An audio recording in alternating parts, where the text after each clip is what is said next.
Bueno, buenos días a todos. Vamos a empezar el segundo coloquio del Departamento de Física y hoy tenemos la presencia de José Bernabeu, que es uno de los más destacados investigadores españoles en el campo de la física de partículas. José es catedrático de la Universidad de Valencia, ha sido profesor de muchas de las personas que trabajamos en el Departamento de Física. Y como les digo, es uno de los investigadores más destacados internacionalmente en este campo. Además de dar clases en la Universidad de Valencia, ha dado clases en muchas otras universidades de España y del mundo, en la Universidad de Barcelona, en París, en Argentina, en la Universidad de La Plata, en México, en la UNAM. Y bueno, además José es miembro de la Real Academia de Ciencias Española. También es miembro de la Real Academia de Ciencias de Argentina y ha recibido premios muy importantes como el premio Jaume I para la investigación básica, y ha sido uno de los propulsores de la investigación de física de partículas aplicada a medicina. Tiene un instituto de física médica en Valencia que Pepe ha sido impulsor de él. Y bueno, para nosotros es un enorme placer tenerlo aquí. Va a estar durante estos 3 meses en nuestro departamento, así que cualquier cosa que quieran preguntarle o cualquier inquietud que tengan pueden recurrir a él en el departamento de física. Va a estar hasta diciembre con nosotros y esperemos que años posteriores se pueda repetir esta visita. Así que bueno, lo dejo con Pepe y como siempre están invitados a preguntar todo lo que quieran y a participar activamente en el coloquio.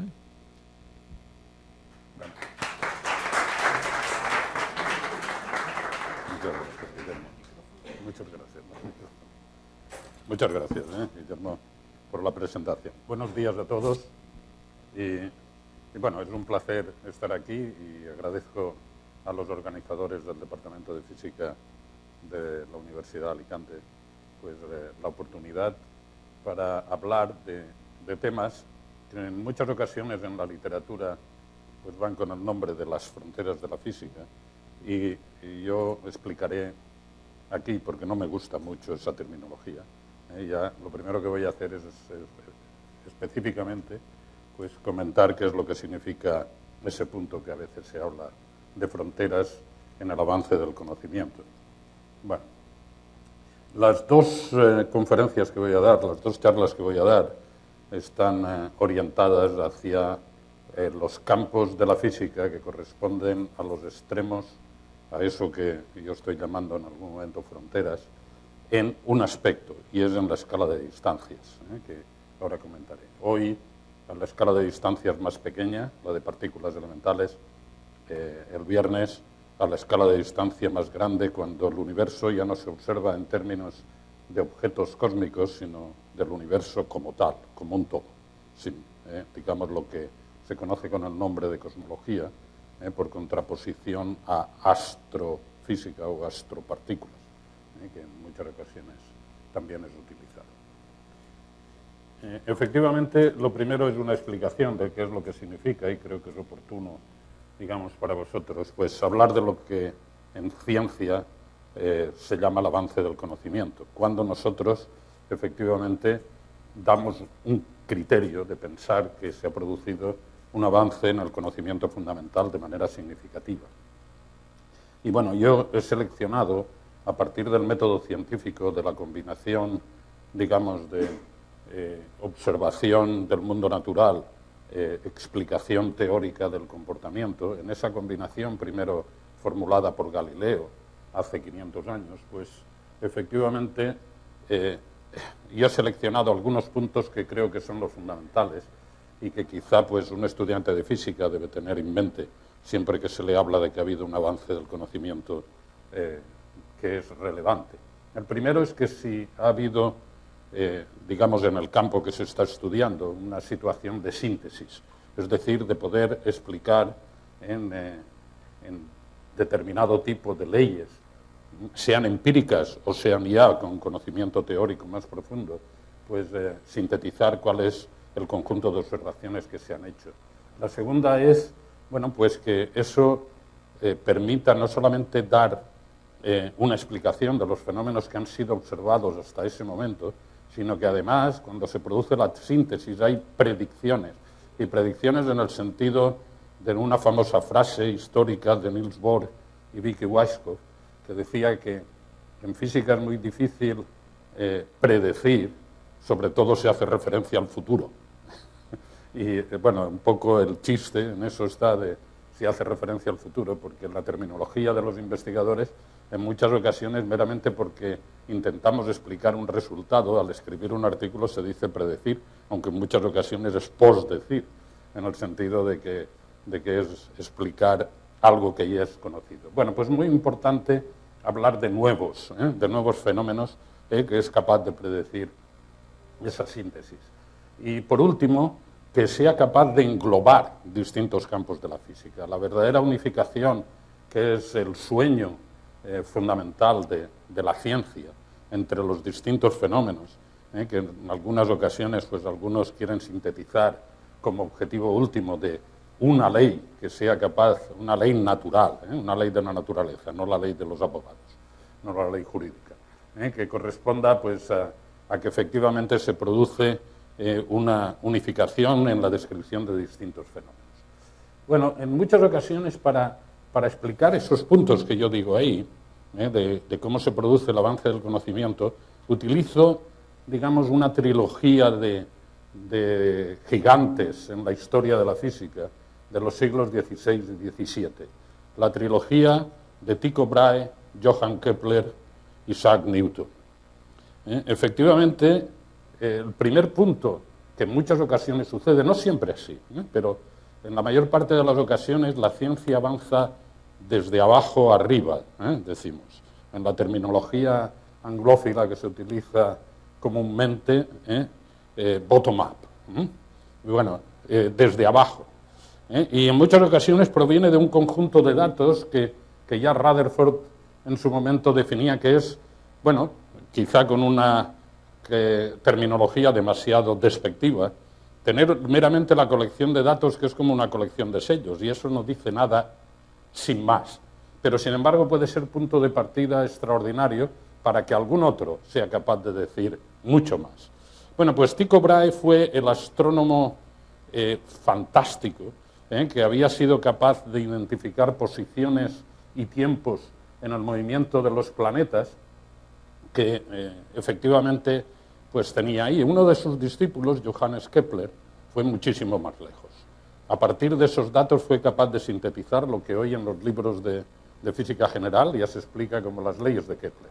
Es decir, entender que efectivamente todos esos resultados que Tycho Brahe tenía pues correspondían a órbitas elípticas alrededor del Sol. Ese punto que además trajo, como ahí pongo en algún, predicciones nuevas, por ejemplo, cuáles eran los periodos, solamente a través de las leyes que Kepler tenía, cuáles eran los periodos en el movimiento de los planetas que estaban ahí. Bueno, pues esas leyes fueron empíricas, no se entendía la razón de por qué eran esas las órbitas, pero la síntesis ya se había producido en el avance de la ciencia. Es decir, no tenemos que ir dato a dato en una colección que por sí mismo no da una explicación, sino que efectivamente pues, ya tenemos a través de la ley de Kepler, en ese caso, sintetizado cuál es el movimiento de los planetas alrededor del Sol. Tuvo que llegar, ya avanzado en la segunda mitad del siglo XVII, Isaac Newton para formular la ley de gravitación universal, que efectivamente explicaba por qué eran esos los resultados sintetizados en las leyes de Kepler a partir de cuál era la interacción que existía entre masas de cuerpos en el universo. No solamente eso, hay una última línea que es muy importante. Isaac Newton fue el primer gran unificador. Digamos, para una persona que no es un estudiante de física en la calle, si se le pregunta que tiene algo que ver el que una piedra, cuando se suelta a una determinada altura, caiga a la superficie de la Tierra, si tiene algo que ver con el movimiento de los planetas alrededor del Sol, y dirá que no ve por qué. Un fenómeno tiene que estar relacionado con el otro. En el momento que se formuló la ley de gravitación universal por parte de Newton, resulta que el movimiento de los cuerpos cercanos a la superficie terrestre en sus leyes quedó, era Galileo, digámoslo así, el fenómeno de caída de graves, bueno, pues quedó unificado con algo que era un problema celeste, como era el movimiento de los planetas alrededor del Sol, y a través de la misma ley. Esa última línea es muy importante. Pues bien, cuando se producen estos avances, es muy importante entender en qué sentido uno tiene que moverse para el desarrollo de la ciencia. Y hay, yo diría que incluso científicos, que tienen una imagen epistemológica, es decir, de cómo avanza el conocimiento, que casi es lineal.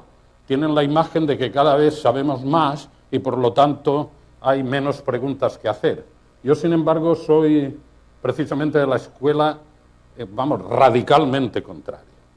La imagen que yo tengo del avance del conocimiento, si hay que ponerla en un dibujo, pues más bien sería este que aquí aparece, donde ya se ve que cuando se produce un avance en la isla, en la superficie de la isla, pues la frontera es más grande respecto, y la frontera significa nuevas preguntas, y además ya se ve que la frontera no es de tipo lineal, no es en un campo concreto, hay muchas fronteras en la ciencia o en la física en concreto, de tal manera que es esa posibilidad de avance lo que nos permite formular nuevas preguntas. Yo siempre hago un comentario de que la persona completamente ignorante no sabe lo que tiene que preguntar. Es decir, precisamente para ilustrar que el avance no es lineal, es al contrario. Las nuevas preguntas surgen como conocimiento, como resultado del conocimiento que se ha ido adquiriendo. Y bueno, como terminaré hoy o el viernes diciendo que efectivamente las instalaciones de física de hoy y digamos, los resultados que se están obteniendo hoy por parte de los físicos a través de sus análisis que pueden proporcionar esas instalaciones son el punto de partida para que la generación siguiente pues efectivamente sea capaz de formular las preguntas adecuadas y por lo tanto intentar responder a las mismas, no ir a ciegas en el avance del conocimiento. Bueno, de vez en cuando también hay campos que quedan ahí, esos son los laguitos que hay ahí, que no siempre están en la frontera en el sentido que he dicho, pero que son interesantes y que, bueno, que hay que también desarrollarlos para que efectivamente no quedan esas lagunas en la isla del conocimiento que está ahí presente. Pero el resultado final es un poco lo que concluyo en esa transparencia, y es que corresponde a que efectivamente a través de esas muchas fronteras que están presentes, pues somos capaces de formular nuevas preguntas que tengan sentido para el avance del conocimiento. Bueno, pues una vez que he dicho eso, volviendo a la terminología inicial que he dicho, bueno, en ese tipo de fronteras que están en todos los campos, cuando muchas veces se habla de las dos fronteras de la física, corresponden a eso, a las fronteras en la escala de distancias. Si como referencia, no sé si hay un puntero por aquí, que no hace falta que sea tecnológico, puede ser ecológico también. ¿No?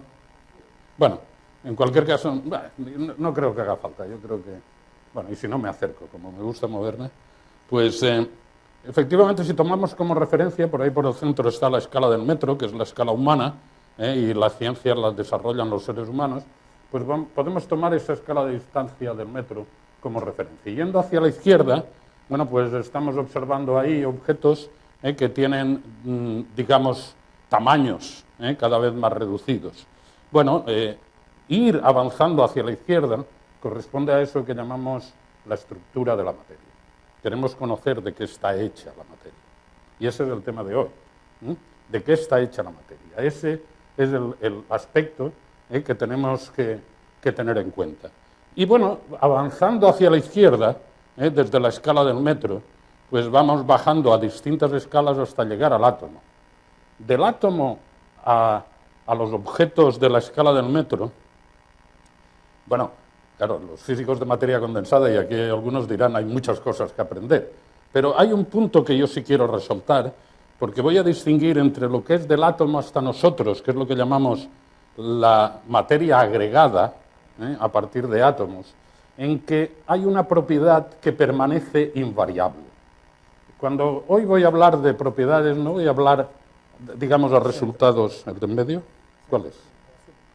A ver, ¿dónde está? Ese.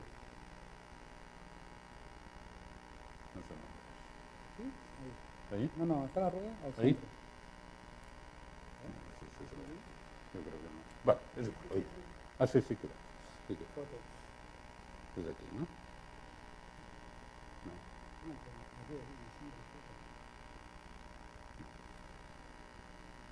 Hasta arriba, hasta arriba, hasta arriba. Bueno, no soy un manitas. Bueno, de todas maneras, gracias. Entonces, estaba hablando de que del átomo hasta nosotros hay una propiedad que en orden de magnitud, ya sabéis lo que significa un orden de magnitud, significa, bueno, pues no preocuparnos por factores de 1,5, de 2 incluso, sino, digamos, pues dentro de un factor 10, que es lo que corresponde al orden de magnitud, pues resulta que las densidades de los objetos que encontramos permanecen prácticamente invariables. La escala de densidades es la misma. Recordad que las densidades están relacionadas con la masa de los objetos por unidad de volumen. Eso lo que quiere decir es que cuando los objetos se van haciendo... ahora sí, gracias. Cuando los objetos efectivamente se van haciendo más grandes, como efectivamente crecen, es creciendo en tamaño, en volumen, pero las densidades permanecen igual. Eso parece que es una ley natural un tanto no económica, digámoslo así, porque para, digamos, conseguir mayor número de átomos, pues lo que hay que hacer es ir aumentando el volumen y no empaquetarlos. En algún momento en la charla de hoy diré que los átomos están prácticamente vacíos. Y si están prácticamente vacíos, ¿por qué no los empaquetamos en todos esos huecos que quedan en el interior del átomo? Que está, digamos, como elemento de partida para eso que estoy llamando la materia agregada. Bueno, pues este comentario que acabo de hacer es uno de los puntos que en un curso de física cuántica, que supongo que lo tendréis en tercero, en el plan de estudios, es uno de los puntos para mí cruciales hoy día, porque sigue habiendo gente por ahí que después de casi 100 años de desarrollo de la mecánica cuántica, dicen que la mecánica cuántica es para el mundo microscópico, pero no para el mundo macroscópico. La propia existencia del mundo macroscópico, como lo conocemos hoy, es consecuencia de la mecánica cuántica. Es decir, la razón por la cual no podemos empaquetar átomos, todos ellos a distancias pequeñas, aumentando las densidades sin más, es un efecto cuántico. Es decir, tenemos la explicación de por qué la materia agregada se forma creciendo en volumen. Bueno, pues desde el átomo corresponde a distancias de 10 órdenes de magnitud por debajo del metro. 10 órdenes de magnitud significa dividir por 10 veces. ¿De acuerdo? 10 elevado a menos 10 metros. Bueno, pues del átomo hacia distancias más pequeñas, la escala del átomo es la escala a la que llegamos a conocer hace 100 años. Bueno, pues en el último siglo hemos avanzado hacia lo que llamamos no la materia, no la estructura agregada que acabo de decir, sino lo que en la terminología que normalmente se utiliza se llama la estructura fundamental, y en la que voy a hacer énfasis hoy.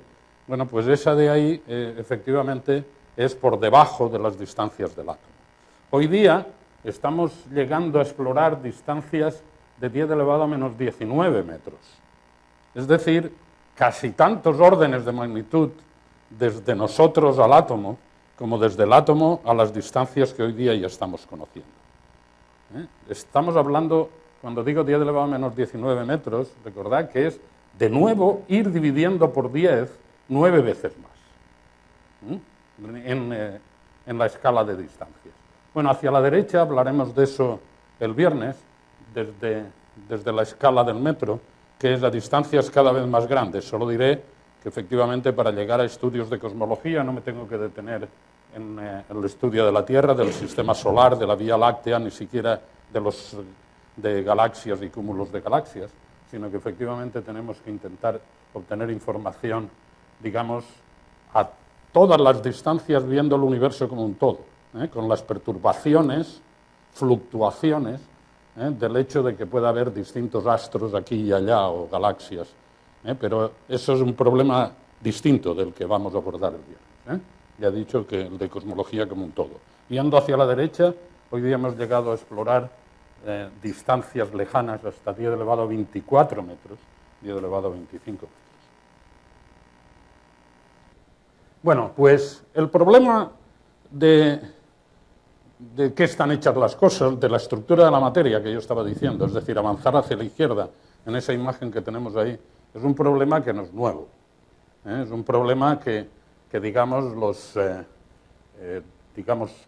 cultos inteligentes de las distintas civilizaciones que han existido en el mundo es un problema que se han planteado. Y cómo no, pues en lo que normalmente llamamos el origen de la civilización occidental, con la filosofía natural, la filosofía sobre la naturaleza de los griegos, pues hace 2500 años estos problemas ya fueron planteados. Fue Empédocles el primero que intentó dar una explicación en términos de algo que se hizo famoso históricamente, que era la teoría de los 4 elementos. Extraordinariamente sencillo.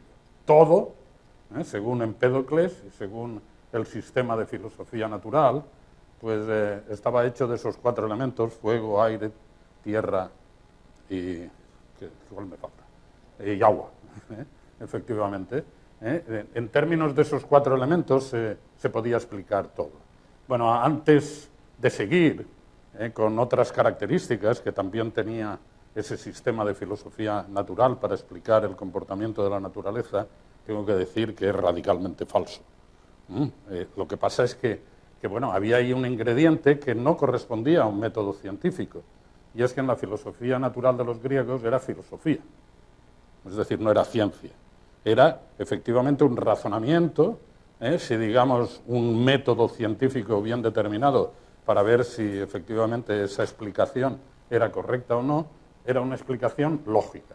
Digamos, elementos que se veía que efectivamente aparecían en muchísimas situaciones, pues eran los que se consideraban que eran el punto de partida. La teoría de los 4 elementos. De hecho, tan importante fue la teoría de los 4 elementos que aún 1500 años después, digamos, la escuela flamenca de pintura, pues plasmó efectivamente, digamos, esta idea de tener los 4 elementos por parte de, digamos, de los cuadros que aparecen en la National Gallery en Londres, muy interesantes además. Están los 4 en una encrucijada de la galería, en las 4 esquinas que están ahí, y que, bueno, están ilustrados en eso que estoy poniendo ahí para cada uno de ellos. Y bueno, pues efectivamente la teoría de los 4 elementos fue punto de referencia durante muchísimo tiempo. Bueno, lo que pasa es que ya los griegos en la filosofía natural ya tenían claro que cuando tenemos que hablar de la estructura de la materia, no tenemos que hablar solamente de los ladrillos que constituyen la estructura de la materia, sino también del cemento que los une. Lo que en el lenguaje de hoy día sería no solo hablar de constituyentes de esa materia, sino también hablar de las fuerzas o de las interacciones entre ellos. Digamos, si tenemos que ver en la idea de los filósofos griegos más famosos dónde aparecía ese segundo aspecto de las relaciones entre los distintos objetos, las interacciones, bueno, pues ahí tenemos a Platón, digamos el idealista, el del mundo de las ideas, el del mundo de las relaciones. Y efectivamente, en conexión con este problema que hoy discutimos, pues ya Platón efectivamente dice que los objetos entre ellos se relacionan, que efectivamente hay, digamos, lo que en el lenguaje actual, y no encontramos algo mejor, es interacción entre ellos, ¿de acuerdo? Es decir, una acción entre ellos, interacción. Bueno, pues ya, digamos, con esas ideas de ahí, bueno, pues se plasmó para el mundo occidental la idea de Demócrito de que esas explicaciones solo podían tener sentido si teníamos un punto de partida para construir. Es decir, no siempre tenemos que ir avanzando en los elementos, y bueno, fue más lejos que Empédocles diciendo que llega un momento en la constitución de la materia en que tiene que haber puntos de partida. Bueno, de ahí viene la palabra átomo, que ya es indivisible, lo que significa en griego. Bueno, hoy día sabemos que científicamente el átomo de la ciencia no es indivisible, al contrario, es el mundo al que yo me dedico, que es el de, como he dicho, de la estructura fundamental que decía antes, la que ya no es una estructura agregada. Pero desde el punto de vista de la materia agregada, esa idea sigue perdurando, la idea de Demócrito. Y además incluso con una filosofía, me está saliendo una charla un tanto filosófica hoy, con una filosofía que en ciencia se ha discutido muchas veces, y es si la ciencia es reduccionista. Es decir, que tenemos tendencia los científicos en que para poder explicar fenómenos complejos solo será posible si efectivamente entendemos cuáles son las partes de esos fenómenos complejos y en términos de objetos compuestos. Bueno, efectivamente con la idea de Demócrito eso tiene que parar en algún sitio, ¿de acuerdo? Y tiene que haber unos elementos de partida, esos eran los átomos de Demócrito. Y por último, Aristóteles, que ha sido revivido en tiempos recientes, en la última década, por algo que discutiré el viernes, pues resulta que quizá la sustancia de la que está hecha el cielo no es la misma que la que corresponde a los objetos que tenemos en la Tierra. Digamos, en esa distinción entre materia celeste y materia, digamos, terrestre, pues ya que Empédocles hablaba de 4 elementos, Aristóteles pues introdujo la idea de que el cielo, la materia, la sustancia de que está hecha el cielo, podía ser una quinta esencia, y de ahí viene el nombre de eso. Hoy día, en la terminología corriente, en el lenguaje, pues la quinta esencia se utiliza un poco como cuál es la esencia fundamental. La quinta esencia tiene ese significado. Bueno, eso viene del quinto elemento que efectivamente Aristóteles introdujo para hacer una separación entre la sustancia del mundo terrestre y celeste. Bueno, como he dicho, esto efectivamente tenía algunas de las características que he dicho antes de síntesis, pero efectivamente no explicaba con ello nuevos fenómenos. Y bueno, pues hemos sabido que todo ese esquema filosófico de filosofía natural, no sustentado por el método científico, que solo apareció pues efectivamente 1500 años después, con Galileo y los continuadores de Galileo, pues no se puede considerar como una teoría científica, la teoría de la filosofía natural. Pero es interesante y es culto conocer cuáles han sido las características de que han intentado explicar esto. Desde el punto de vista de estructura de la materia, la gran síntesis para el comportamiento, si uno recuerda cuáles son los puntos que he dicho antes de lo que significa el avance del conocimiento en cuanto al síntesis, predicción de nuevos fenómenos, unificación, bueno, la tabla periódica de Mendeleev en el siglo XIX cumple todos esos requisitos. Esto, desde el punto de vista de la unificación de campos de la física y de la química, fue extraordinario. Pero después de que primero se había producido una síntesis plasmada en esa tabla periódica del orden. La síntesis ahí está asociada con que todos los elementos que están en la misma columna pues tienen propiedades químicas similares. Y no solo eso, sino que al poner en esa tabla a los elementos conocidos quedaban huecos. Y esos huecos fueron descubiertos posteriormente, el segundo aspecto que he dicho, predicción de nuevos fenómenos. Es decir, todas las características de lo que supone un avance del conocimiento importante, que antes he ilustrado con Tycho Brahe, Kepler y Newton, pues efectivamente se produjeron aquí de manera automática. El único punto es que para los científicos que llamamos de ciencia fundamental, bueno, pues tener en esa tabla periódica más de 100 elementos no parece que eso sea el último grito, no parece que eso sea la última palabra. Es más, el hecho de que hay un cierto orden y regularidad en las distintas columnas sugiere que bueno, hay algo que es responsable de que tengan el mismo comportamiento químico, es decir, no son los elementos de la misma columna independientes entre sí, hay algunas características comunes. Eso sugiere que efectivamente hay una estructura interna asociada con esa tabla periódica de Mendeleev. Pero desde el punto de vista del avance del conocimiento, esta síntesis fue extraordinaria en el siglo XIX. Bueno, resumiendo un poco algunas de las cosas que he dicho y otras que no he dicho, efectivamente, el objetivo es que intentemos conocer cuáles son los constituyentes de la materia, eso que en el título yo he puesto de qué está hecho el mundo. Y bueno, pues si partimos, y ahí a la izquierda pues hay distintos órdenes de magnitud asociados con distintos elementos, a la altura del átomo, es decir, en la tercera o cuarta de las líneas que ahí están presentes, bueno, tendríamos que poner una raya para distinguir eso que llamamos la materia agregada de la materia de los constituyentes elementales. Los constituyentes elementales a lo largo del siglo XX pues han ido cambiando. Efectivamente, cuando se entendió la estructura del átomo, los constituyentes elementales, después de Rutherford, Bohr y el nacimiento de la mecánica cuántica, Schrödinger y Heisenberg, para explicar la constitución del átomo, pues eran electrones y núcleos. Y Heisenberg hizo grandes contribuciones también, no solamente a la mecánica cuántica como tal, sino a la física nuclear, que era la asociada con esos constituyentes.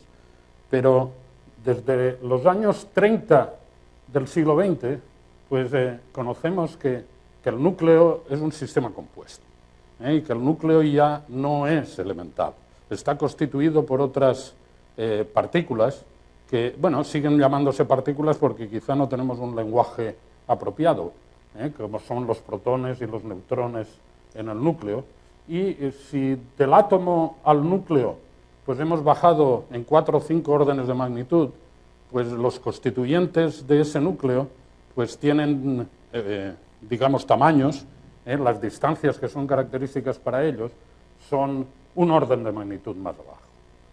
Bueno, hay un comentario que yo quiero hacer. Antes he dicho que desde en la materia agregada, bueno, pues había una característica común y es muy difícil poner saltos en el comportamiento de las distintas escalas de la materia agregada. Sin embargo, en la ciencia hubo el salto más importante en esa escala de distancias y aún no hemos encontrado otro salto a ese mismo nivel, que es entre la física atómica y la física nuclear.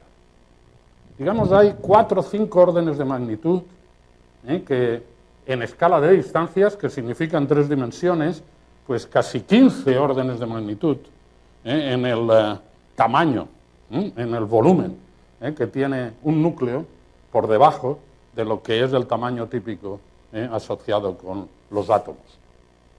Bueno, los electrones, cuando los hemos explorado en la física fundamental, parece que son puntuales, al menos en el sentido clásico. Tienen, digamos, un comportamiento de fluctuaciones cuánticas, pero en el sentido de comportamiento clásico, si tenemos que dibujarlos, los electrones son puntos, el núcleo no. El núcleo tiene un radio. El protón dentro del núcleo también tiene un radio. Bueno, si he dicho que los electrones, por contraposición al núcleo, pues efectivamente son puntuales y hay una escala de 5 órdenes, de 4 o 5 órdenes de magnitud de distancias entre el núcleo y el átomo, es que, como he advertido antes, el átomo está vacío. ¿De acuerdo? ¿Y por qué se organiza así? Y incluso más, como he dicho, ¿por qué cuando tengo una colección de muchos átomos, efectivamente no se penetran unos a otros? Bueno, pues eso es una explicación cuántica que hoy día ya conocemos de cómo tiene que organizarse la materia agregada, por efectos fundamentalmente condensados o relacionados con algo que desde el primer día conocéis, aunque no sepáis, digamos, la razón última, que es el principio de exclusión de Pauli, porque esos constituyentes electrónicos son los que satisfacen el principio de exclusión. Hay otras partículas que no satisfacen el principio de exclusión, y al revés, se pueden condensar. Por ejemplo, cuando tenemos un superfluido, pues entendemos ese comportamiento precisamente porque bueno, esas partículas que no son del tipo, los llamados fermiones, que no son del tipo que satisfacen el principio de exclusión, es al revés, les gusta estar juntas. Al revés que lo que sucede con los electrones. Bueno, pero los protones y los neutrones desde los años 50-60 del siglo XX, y hace bastante de todo eso, pues sabemos que tampoco son puntuales. Y que efectivamente, a diferencia de los electrones, en la constitución de la materia ordinaria, que siguen siendo puntuales a distancias que exploramos hoy, he dicho 10 elevado a menos 18 metros, 10 elevado a menos 19 metros, en el caso de los protones y neutrones, desde hace más de 50 años, pues ya sabemos que no son puntuales. que efectivamente están constituidos por otras partículas elementales, los llamados quarks. Electrones y quarks en la materia ordinaria son hoy, 2016 del siglo XXI, los constituyentes elementales de la materia. En la materia ordinaria, he dicho. Es decir, la materia en la cual podemos seguir todo ese proceso, desde las células a una macromolécula como es el ADN, a las moléculas, a los átomos, a los sólidos, materia agregada, y después penetrando pues, a distancias cada vez más pequeñas en ese tipo de estructura de la materia que viene desde lo que conocemos a nuestro alrededor. Resulta que electrones y dos tipos de quarks son los constituyentes elementales de la materia. ¿Pero es eso todo? Pues no, no es eso todo. Resulta que hemos ido conociendo en lo que desde los años finales de los 50 del siglo XX se llama la física de partículas elementales, entonces eran protones y neutrones. Pero ya unos 10, 15 años más tarde, es decir, alrededor de 1970, quedó claro esa estructura compuesta también de protones y de neutrones, con experimentos que se parecen mucho a lo que todo estudiante de física conoce desde el principio, que es un experimento de Rutherford. Es decir, en la materia, si efectivamente nosotros estudiamos un proceso de dispersión de partículas, en el caso de Rutherford era partículas alfa por láminas atómicas de determinados elementos como la plata, que efectivamente tiene esa estructura laminar y que, bueno, pues que al penetrar, pues no penetra como algo continuo, sino, digamos, con eso que en la jerga de los físicos llamamos que hay una alta transferencia de momento. Alta transferencia de momento significa que cambia la dirección de esas partículas de manera radical. Si nosotros tenemos un montón de paja, eso no pasa cuando enviamos un proyectil. Es decir, para que efectivamente el proyectil cambie de dirección al interaccionar con esa estructura de manera radical es porque dentro tiene que haber estructuras puntuales en las que tiene lugar ese cambio de dirección. Bueno, pues eso, con experimentos de dispersión de electrones por protones, efectivamente se consiguió demostrar que efectivamente existían esas estructuras puntuales. Bueno, pues esto es la presentación de lo que podríamos llamar hoy, mucho más sencillo que lo de Mendeleev, la tabla periódica de las partículas elementales. Y la primera columna en esa tabla, U y D, son los quarks constituyentes de protones y neutrones, de esa materia que hemos llamado materia ordinaria, y efectivamente, además de los electrones, también constituyentes de la materia ordinaria, en esa primera columna, va acompañado por una partícula que es el neutrino. El neutrino surgió, eso, de hecho voy a decir algo sobre los neutrinos, pero moderno, pero históricamente extraordinario, como tuvo que introducirse el neutrino a través de los problemas que había de explicación de los fenómenos. Y la idea, digamos, el problema fue identificado por Niels Bohr. La solución la dio Pauli sin que él mismo se lo creyera, porque decía que estaba haciendo algo increíble en su momento cuando introdujo la idea del neutrino para explicar los fenómenos que habían sido problematizados por Niels Bohr. Pues decía que estaba incluyendo para eso una partícula que nunca podría ser detectada por las propiedades que tenía que tener. Es muy peligroso decir eso en física. Solo, y con una guerra mundial por en medio además, pues solo, digamos, 25 años más tarde, pues el neutrino fue detectado. Y bueno, y desde entonces ha sido uno de los campos de mayor interés en el estudio de las partículas elementales. Bueno, pero en el desarrollo de esa física de partículas elementales, resulta que hemos descubierto que existen, bueno, pues dos familias, a veces, como se pone ahí, le llaman generaciones, no me gusta demasiado la palabra, pero bueno, familias mejor, que van paralelamente, de manera vertical, paralelamente a la ordinaria. Bueno, esos son los de esos quarks y esos otros, y esas otras partículas, como el muón y el tauón, que son con propiedades similares a las del electrón. Y que, bueno, los nombres es lo de menos, bueno, pero se identifican con las letras que tenemos ahí. El char viene del encanto, el top porque está arriba, el S porque al principio no se entendía nada y se le llamó extraño. Bueno, en fin, los nombres no tienen un significado científico, y normalmente se toman pues, del lenguaje ordinario, lo que para que hay que asociarles el contenido científico que puedan tener. Bueno, y efectivamente uno de los problemas más interesantes ha sido en la historia de la física, si en el caso de los neutrinos, que además parecía que todos ellos eran de masa nula, a diferencia de todos los otros constituyentes, pues efectivamente también había tres. Bueno, eso quedó muy claro ya en los años 90 a través de los experimentos de una de las instalaciones en el CER, en el Laboratorio Europeo de Física de Partículas, que también tenemos tres neutrinos. Es decir, la estructura es una estructura más que sencilla, pero desde luego con problemas abiertos aún, porque una vez que hemos descubierto esa estructura, ¿y por qué hay tres familias?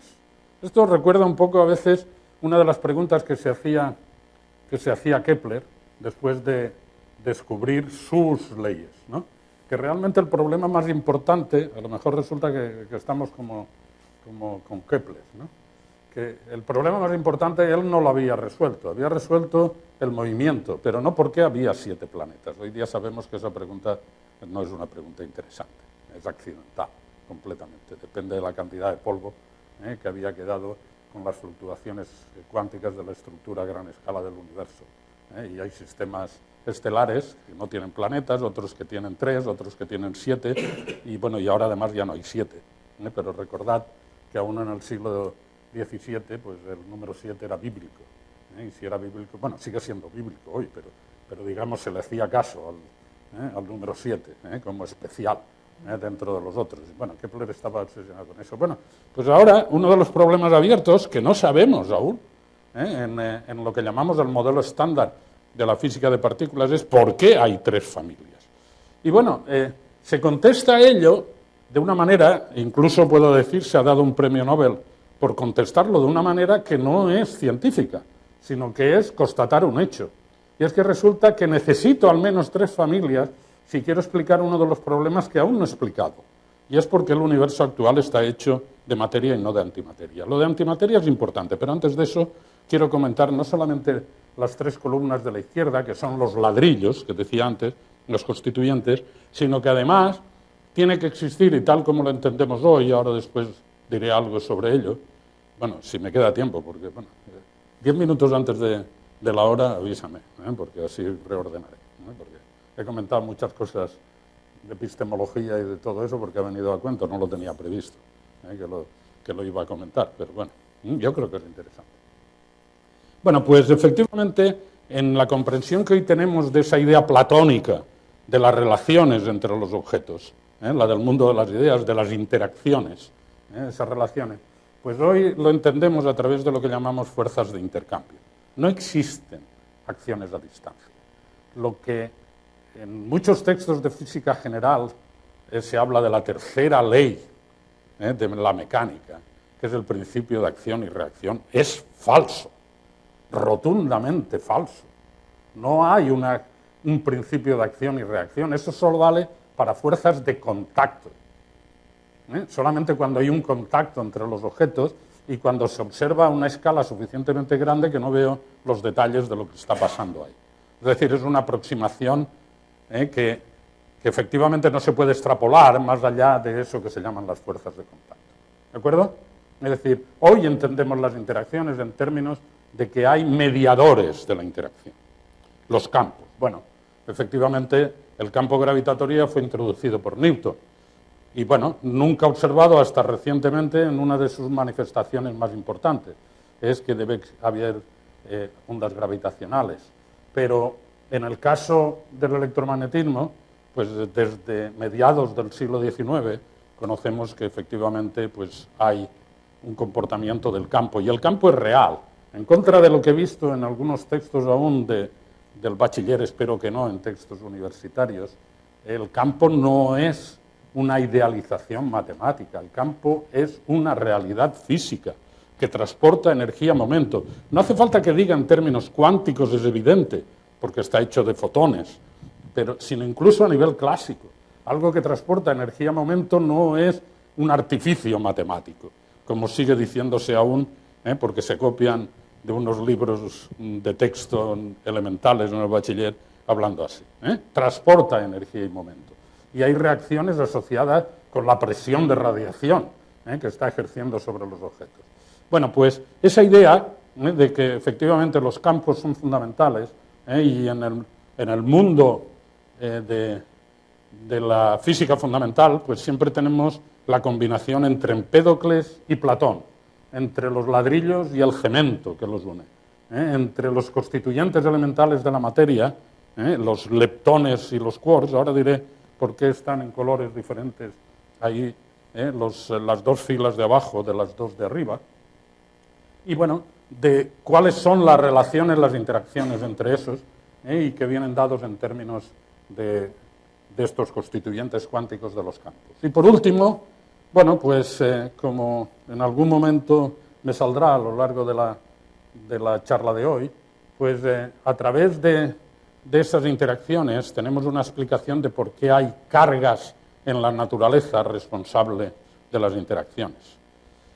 Sin embargo, hay otra propiedad que bueno, desde siempre, desde la física general más elemental que haya, pues parece que juega a nivel no relativista con las masas, pues como inercia al movimiento. Después ya, en el mundo relativista, pues las masas no son las que provocan la inercia, es toda la energía, como expresa la relación de Einstein, de que tenemos en el balance energético que incluir las masas. Y toda energía es fuente de un campo gravitatorio. Bueno, pues las propiedades de las masas, ¿cómo se generan? La idea de las masas, esto de nuevo no lo tenía previsto hablar, pero ya que he visto ahí el H del Higgs, de la partícula de Higgs, pues me motiva que también hablemos de ello. Que es, vamos a ver, cuando yo digo que un cuerpo tiene masa, en los textos de física elemental, ¿qué se hace para explicarlo? Pues eso que he dicho antes, de que cuando no sabemos qué hacer, los físicos nos convertimos en reduccionistas. La culpa la tienen los constituyentes. ¿De acuerdo? Y explico la masa de un sistema compuesto en términos de las masas de los constituyentes, y si acaso, bueno, ya en el sentido relativista, pues si efectivamente hay una energía de enlace, la energía de enlace es equivalente como sistema compuesto a una masa, y eso contribuye negativamente a decir la masa del sistema compuesto a partir de la suma de las masas de los constituyentes. ¿Eso es una explicación? Hombre, es una explicación, yo diría que temporal, para ir avanzando en la física. Es decir, es ese método reduccionista que decía antes, y es darle la culpa a lo más elemental. ¿De acuerdo? Bueno, no darle la culpa, darle la explicación, darle el punto de cómo lo podemos tener. Pero claro, los físicos que estamos en ese campo que llamamos de los constituyentes elementales, esa excusa ya no la tenemos. ¿De dónde surge la masa de los constituyentes elementales? Si son los elementales, ya no podemos ser reduccionistas. Tenemos que encontrar cuál es el origen de la masa.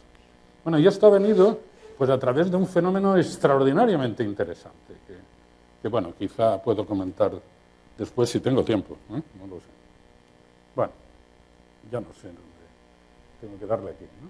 Bueno, efectivamente, y de esas fuerzas fundamentales, las relaciones que decíamos antes, las interacciones, ¿cuáles conocemos? Bueno, pues si partimos de nuestra observación diaria, la que observamos hoy es gravedad, precisamente la que a nivel de constituyentes elementales es prácticamente irrelevante, porque es extraordinariamente débil. Pregunta, no voy a dar la respuesta. ¿Por qué, si es la más débil de todo lo que voy a hablar en esa transparencia, resulta que es lo que observamos nosotros? La interacción gravitatoria. No observamos ninguna otra. ¿De acuerdo? En nuestro mundo. Vale, pues al final de la charla, mientras vais pensando a las respuestas que tenéis ahí, me dais la solución, porque es la que nosotros observamos, la que corresponde a la gravitación universal de Newton.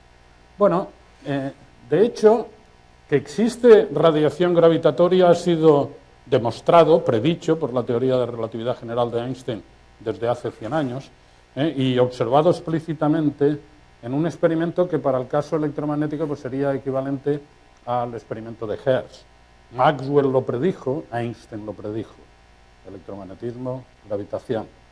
Hertz lo observó 15 años más tarde de la predicción de Maxwell, pues ahora el experimento LIGO lo ha observado 100 años más tarde en el caso gravitacional, la radiación gravitatoria.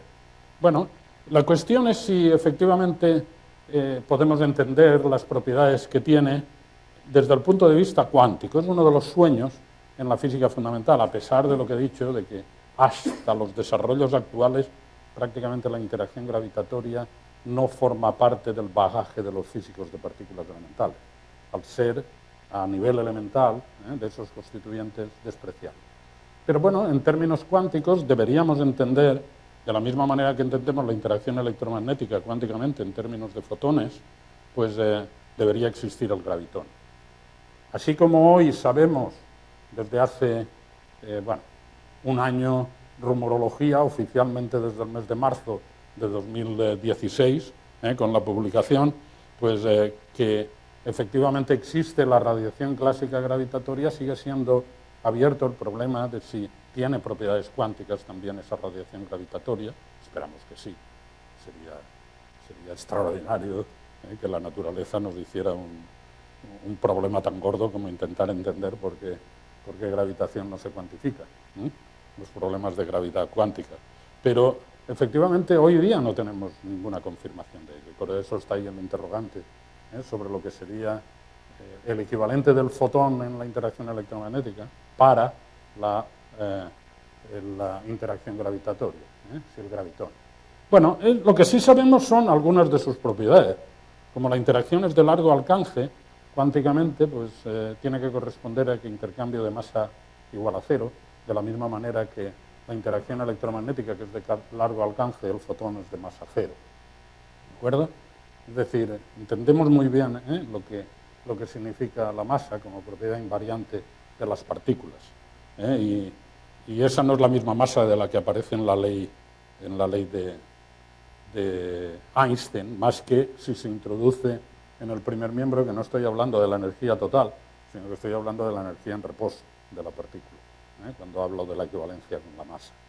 Bueno, efectivamente, esa masa, en ocasiones llamada la masa propia para un sistema complejo, pues a interacciones de largo alcance corresponde masa cero, tal como se ve ahí, alcance infinito.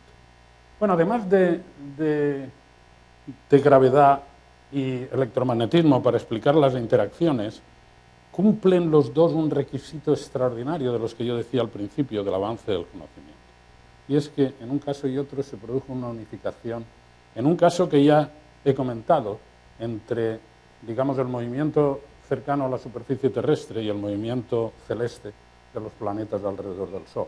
En el caso del electromagnetismo, pregunten por ahí, incluso estudiantes de física de principio, ¿tiene algo que ver un fenómeno eléctrico, sintetizado, digamos, en la ley de Coulomb, de que las cargas se atraen si tienen signos opuestos, con el comportamiento magnético? ¿Tiene algo que ver eso? No parece. Primero, el campo magnético es solenoidal. Bueno, eso es una jerga matemática que lo que significa es que no tiene fuentes, no tiene cargas. El campo magnético. Bueno, algunos físicos estamos buscando saber si tiene en últimas cargas, aunque no las hayamos observado nunca, se llaman los monopolos magnéticos, como las cargas eléctricas. Bueno, pero lo que sabemos hoy día es que todos los fenómenos magnéticos, pues contrariamente a lo que está dibujado ahí, un imán con polo norte y polo sur, eso no existe de manera intrínseca. Si yo corto los brazos del imán, pues acaba siendo, ¿cuánto? ¿10 minutos? Vale. Si corto los brazos del imán, pues vuelve a haber nuevos polos norte y polos sur. Es solamente una referencia, es decir, como en el caso del planeta Tierra, pues que por algún sitio salen las líneas del campo magnético, y a eso le llamo polo norte y al otro le llamo polo sur. Un nombre que no tiene un significado físico, y no lo tiene por lo que estoy diciendo, porque hoy día todos los fenómenos magnéticos observados se entienden en términos de corrientes eléctricas, de cargas en movimiento, como fenómenos magnéticos, pero no en términos de eso. Bueno, es una unificación extraordinaria. Nombres como Faraday y Maxwell son los responsables de ello, los análogos de Kepler y Newton que decía antes, en el caso gravitatorio. Faraday con la inducción electromagnética, Maxwell con ¿cómo lo llamaba aquello? Un nombre curioso, que era precisamente el fenómeno inverso, si en un caso era que campos, ¿cómo se llamaba el eso? Se llamaba las corrientes de desplazamiento, las llamadas corrientes de desplazamiento en el lenguaje de Maxwell, que correspondía al fenómeno inverso, al de Faraday. Y bueno, y además de todo ello, el que lo sintetizó todo fue Maxwell, las famosas ecuaciones de Maxwell, hoy día motivo de camisetas, ¿de acuerdo? Que se ponen en las camisetas, las ecuaciones de Maxwell. Bueno, ya he visto también camisetas del modelo estándar de la física, que corresponde a añadir las otras interacciones.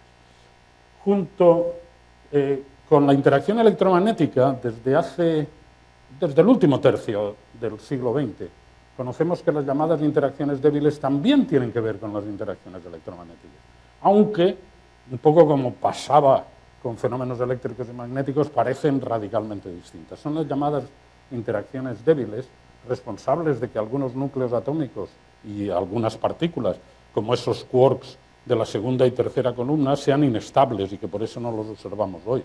Se desintegran, desaparecen y no los observamos hoy. Tenemos que producirlos para observarlos, porque son efectivamente inestables. Esas son las interacciones débiles. Pero más interesante aún que eso para nosotros es que si nosotros tenemos una vida en este planeta de un sistema solar, digamos, más que ordinario, los astrofísicos, llamáis la escala, la secuencia principal. La secuencia principal no es que sean más principales, es meramente que son los más abundantes. Digamos, pues, muy ordinario. Y además, en los suburbios de la Vía Láctea, y todo eso, como estamos en ese caso, pues resulta que la existencia de todo tipo de vida aquí es gracias a que se transmite energía a partir de los procesos de fusión en una estrella, como es nuestro Sol, en ese caso.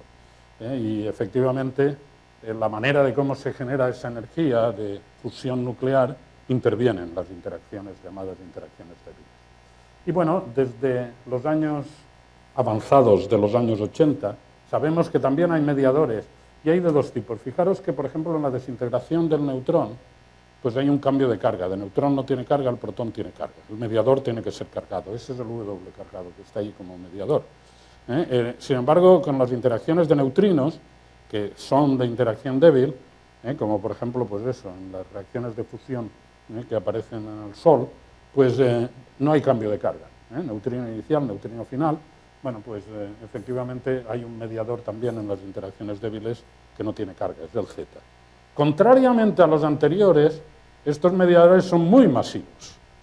Eso implica, bueno, en la escala, vamos a ver, ¿cómo lo explico eso? La escala de masas en unidades energéticas, utilizando la relación de Einstein, son 80-90 Hz. Un electronvolt sí que es muy fácil de explicar, es la energía que adquiere un electrón cuando está sometido, como el electrón es cargado, a una diferencia de potencial de un volt. ¿De acuerdo? Bueno, pues electronvolt, kiloelectronvolt, 10 elevado a 3, megaelectronvolt, 10 elevado a 6, gigaelectronvolt, 10 elevado a 9. Bueno, pues 100 veces ese 10 elevado a 9, digamos en las unidades de electronvolt, es lo que corresponde a las masas de estas partículas. Muy pesadas. Por ser muy pesadas, la interacción débil es de muy corto alcance. Y uno dice, ¿cómo ahora me dicen estos físicos de partículas que están unificadas las interacciones electromagnéticas y débiles? Y miro las propiedades y no tienen nada que ver una cosa con otra. De nuevo, las propiedades son manifestaciones aparentes. Tenemos que explicar el origen de esa masa. Eso tiene que ver con el Higgs y todo eso que decía. Pero efectivamente resulta que podemos entender de manera unificada lo que hoy día ya en los textos avanzados de máster doctorado se llaman interacciones electrodébiles, ¿de acuerdo? Unificadas entre los dos. Y por otra parte, existen algunas partículas constituidas por quarks que tienen interacción adicional que todas esas que he dicho ahí. Y en última instancia es la interacción entre los quarks en un protón y un neutrón la que de manera residual produce las interacciones de protones y neutrones que hace que estos estén empaquetados en un núcleo atómico. Son las llamadas interacciones fuertes. La escala de distancias asociada con las interacciones fuertes es del orden del Fermi. Antes lo decía. 5 órdenes de magnitud por debajo de la escala del Armstrong, que es la escala de los átomos, de la física atómica que tenemos ahí. Bueno, en el caso de los mediadores, pues resulta que es un poco contradictorio lo que estoy diciendo en las dos últimas columnas. Los llamados gluones es una palabra, bueno, ya lo veis, viene del inglés del glue, de la cola, que pega, de por qué están pegados y están empaquetados, los que están ahí, pues efectivamente parece contradictorio porque en todos los casos, en todos los otros casos, la masa y el alcance eran complementarios, ¿de acuerdo? Masa cero, alcance infinito, masa muy alta, pues alcance muy corto.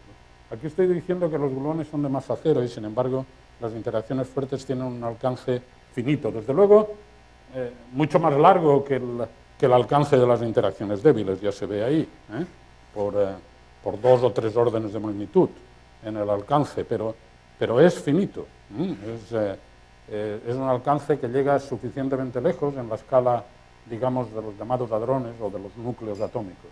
Bueno, eso es debido a otra propiedad y es también fácilmente entendible, incluso en términos coloquiales, y es que puede haber fuerzas que resulta que en vez de decrecer con la distancia, pues van aumentando con la distancia. Por ejemplo, un muelle, cuando lo intento separar de su posición de equilibrio, cada vez cuesta más. Hay mayor fuerza recuperadora. Con lo cual resulta que hay un confinamiento de esas propiedades. A eso se debe que nosotros los quarks solo los observamos indirectamente, porque no se pueden propagar como partículas libres. ¿De acuerdo? Los quarks están confinados en esos sistemas hadrónicos. Aunque observo sus manifestaciones de producción en las propiedades de los quarks, pues a través de un chorro de hadrones. Los quarks se materializan en los hadrones, que son los que observamos debido a esas fuerzas de confinamiento. ¿Qué digo ahí? Bueno, voy por la mitad, pero como tengo que terminar pronto, pues bueno, diré algunas cosas generales y si quieren, pues dejamos otras para más adelante. Por ejemplo, el origen de la masa tiene que ver con ello. Me voy a saltar toda esta parte de los detalles, que fue motivo del premio Nobel hace 3 años, en 2013. Y bueno, eso tiene que ver con una de las características, esto puede ser tema para otra charla, en semanas más avanzadas, que partiese de aquí, y es qué papel juega las simetrías. Me voy a saltar toda esta parte porque tiene una entidad por sí misma. Simetrías en el sentido de las leyes físicas. Nosotros estamos acostumbrados a hablar de simetrías de objetos, aunque como queda muy claro por digamos, cuál es la cuantía que se paga por la calidad de un cuadro, si resulta que lo tengo demasiado simétrico no es interesante. Digamos, hoy día prima las asimetrías. Lo que llaman, ¿cómo llaman estos los grandes pintores? El núcleo, tienen un adjetivo, como decir así, el núcleo central del cuadro no debe estar en el centro, aunque se le llame central. Digamos, las asimetrías. Bueno, pues efectivamente en las leyes físicas, cuando te hablamos de simetrías, no estamos hablando de simetrías de objetos, sino de simetría de las leyes, que tiene un significado parecido. Y es más importante que la existencia de la simetría, cómo se rompe la simetría. Un poco con la misma idea que hay ahí. Porque la ruptura de simetría no se produce de manera azarosa, completamente caótica, sino siguiendo una directriz. Y esa directriz siempre ha sido motivo, en la historia de la física, de avanzar en el conocimiento de la dinámica, es decir, de cuáles son las interacciones.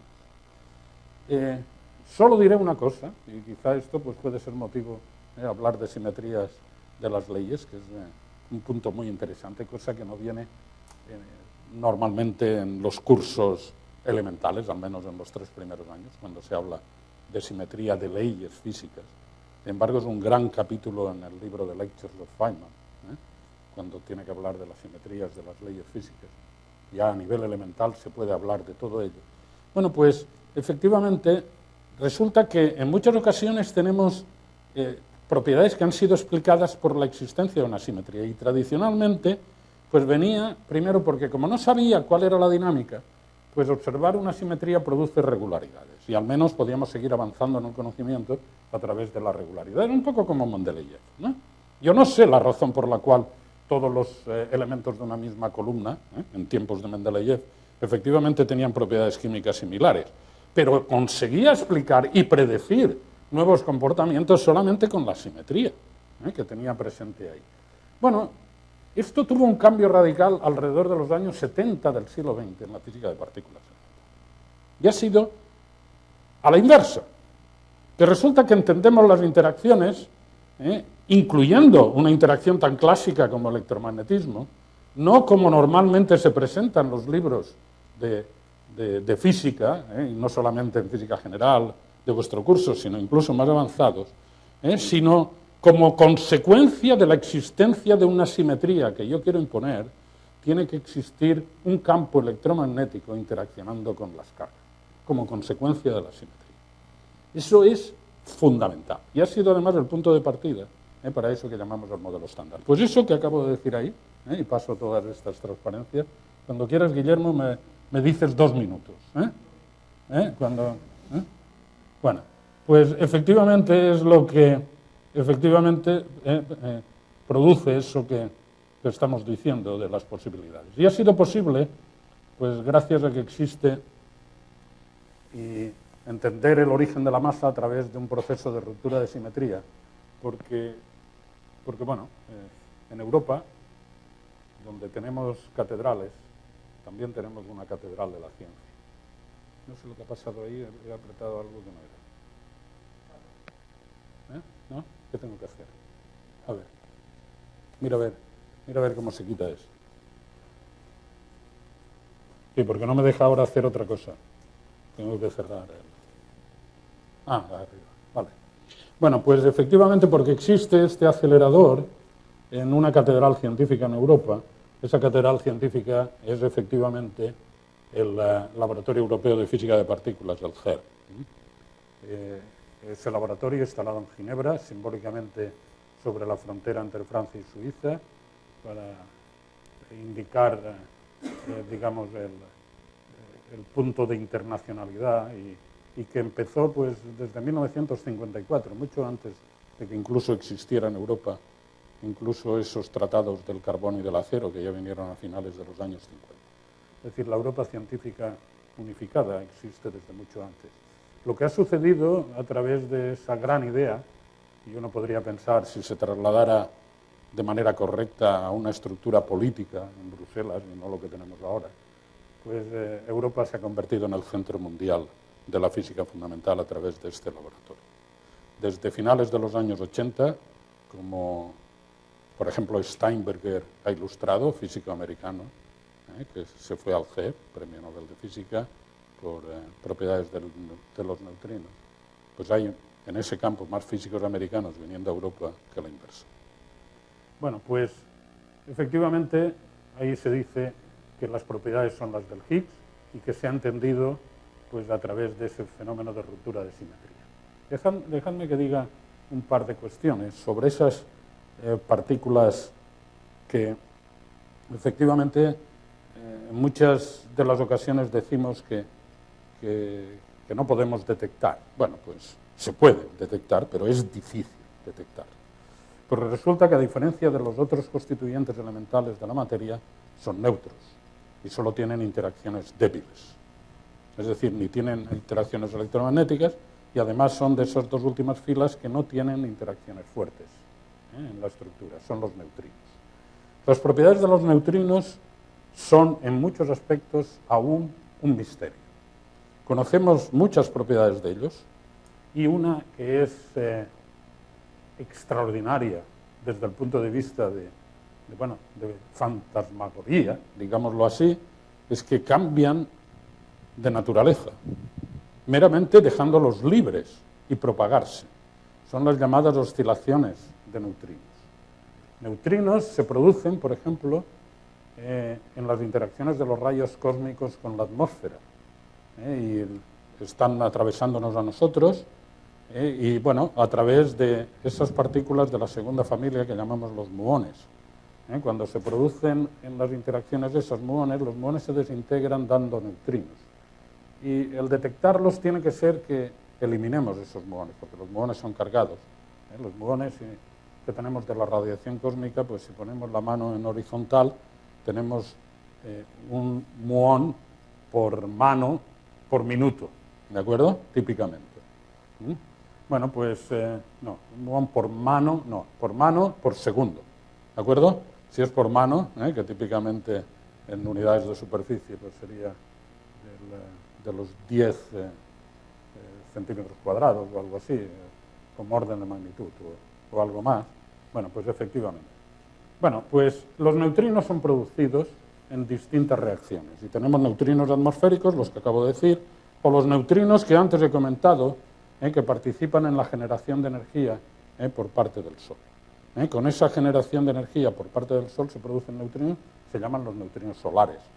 Durante más de 2 décadas existía algo, hasta en la literatura corriente, si en aquellos momentos hubiera existido Google, pues efectivamente aparecería como primera de los problemas que están ahí.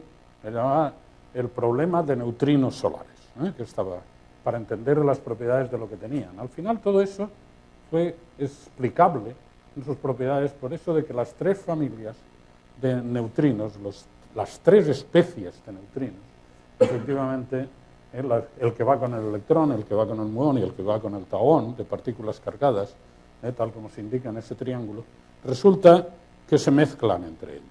Ese es un primer ingrediente para que en un fenómeno cuántico de interferencia cuántica necesitamos que haya amplitud de mezclas.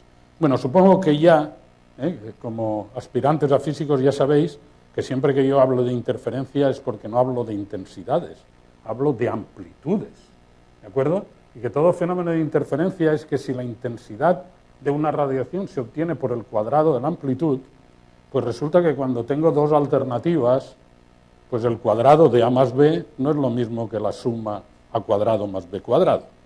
¿De acuerdo? Tan fácil como eso. Eso es el fenómeno de interferencia. No es lo mismo. No es lo mismo el cuadrado de la suma que la suma de los cuadrados. La suma de los cuadrados es la suma de las intensidades, pero resulta que la intensidad total, cuando tengo las 2 alternativas, A y B, es el cuadrado de la suma. Pues el producto de la A y B es la interferencia. Bueno, pues efectivamente eso dice que hay la palabra clave amplitud de mezclarse en ellos, para que sea un fenómeno de interferencia igual. Por otra parte, bueno, eso, en este caso, me voy allí a Francia, cuando veo la amplitud de las mezclas, es que si yo produzco esos neutrinos, por ejemplo aquí, como neutrinos, estos cuáles son, los neutrinos muónicos, los produzco ahí, pues van perdiendo como neutrinos muónicos de intensidad y una amplitud de la mezcla al neutrino tauónico, en este caso, y una amplitud de la mezcla al neutrino electrónico, y como función de la propagación de esos neutrinos, pues tengo esas oscilaciones entre unos y otros. Efectivamente eso, en el problema de interferencia, no está dado por la amplitud, sino por la fase. En el fenómeno de interferencia hay una fase. Tiene que ver, efectivamente, con cuáles son las características de la propagación, no de cuán amplia es la mezcla, sino de la propagación. Y efectivamente resulta que la fase de oscilación tiene que ver con las diferencias de masas que hay entre los neutrinos.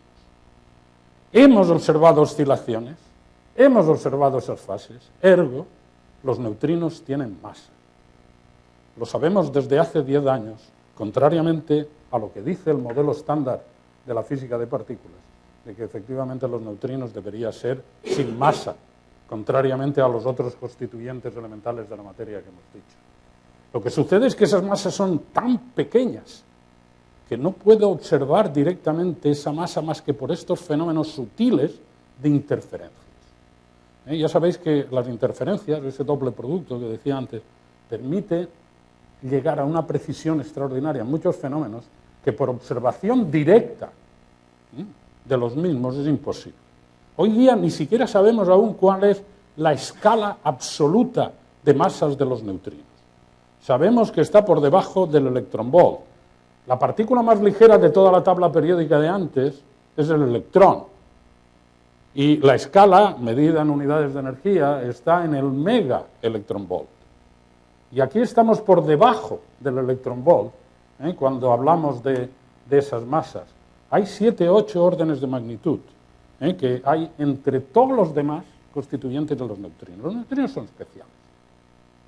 De ahí que que bueno, lo que era el modelo estándar decía, no, son de masa cero, o sea que ahí no hay nada que explicar, como los fotones son de masa cero. Pero no, resulta que hay una escala por ahí, por debajo del electron volt, que es la asociada con los neutrinos. Bueno, pues efectivamente este fenómeno también que fue bien comprobado en 1998 con neutrinos atmosféricos, 2002 con neutrinos solares, fue motivo del premio Nobel en 2015 también por ese fenómeno. Kajita, japonés, por el fenómeno de neutrinos atmosféricos, McDonald, grandes amigos los dos, por el fenómeno de neutrinos solares. Y concluye, para la charla de hoy. Pero ha quedado todo ese aspecto de simetrías que tiene entidad por sí mismo. Bueno, un poco resumen de lo que quería decir. Lo que yo he querido presentar aquí es que, primero, cuál es la situación actual cuando resulta que estamos explorando distancias ya 8, 9 órdenes de magnitud por debajo de la escala de los átomos.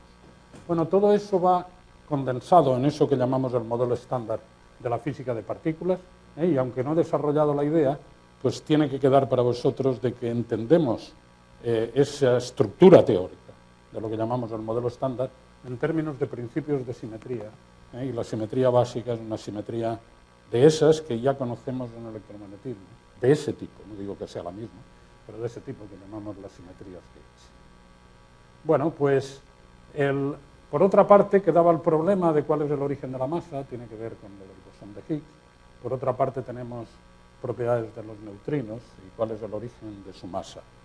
Eso cae fuera del modelo estándar. Por eso el interés en los neutrinos son una ventana extraordinaria a eso que llamamos nueva física en el mundo de las interacciones fundamentales.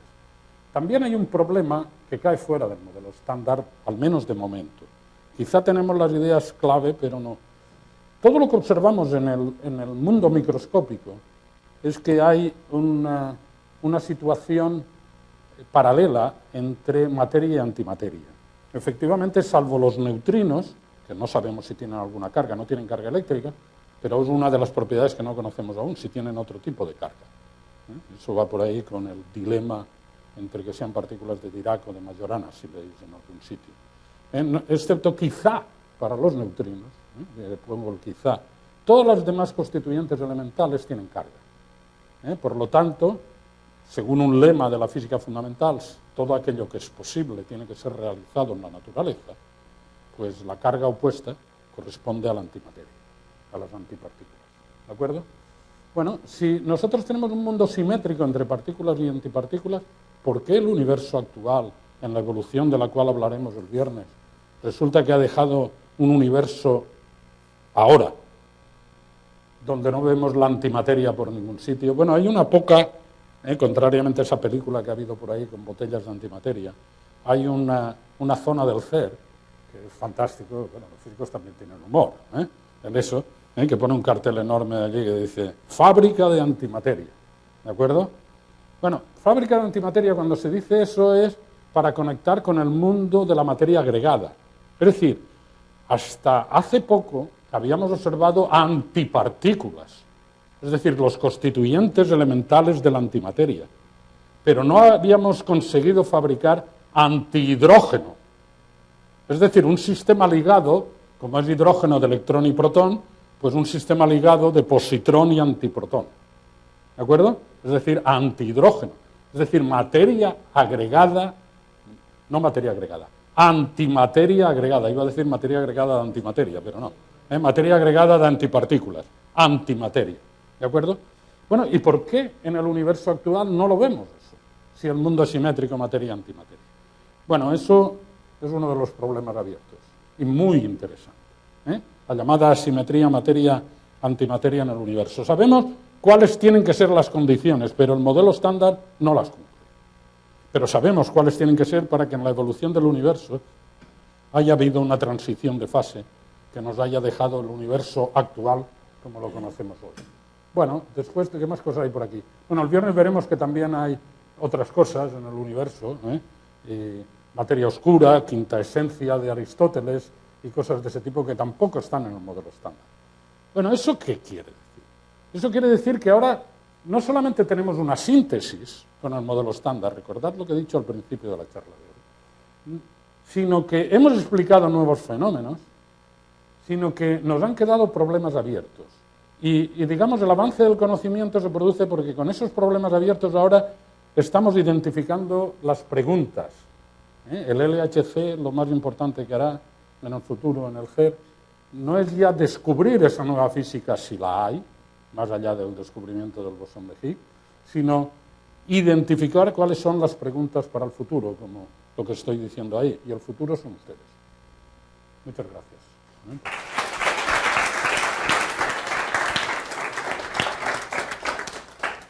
Bueno, no sé si quieren hacer alguna pregunta a José. Seguro. Venga. Ha dicho que los fotones son una partícula mediadora. Ha dicho que los fotones son una partícula mediadora de la interacción electromagnética, los fotones virtuales. ¿Estos fotones tienen asociada alguna frecuencia? Porque, claro, si debe ser una frecuencia. La frecuencia que tienen asociada es lo mismo, salvo una constante, que es la llamada constante de Planck. Cuando hay una constante en física, es meramente, a la larga, cuando la ley está bien establecida, un cambio de unidades. Hablar de frecuencia es lo mismo que hablar de energía, de los fotones. Hay fotones de distinta frecuencia porque hay fotones de distinta energía.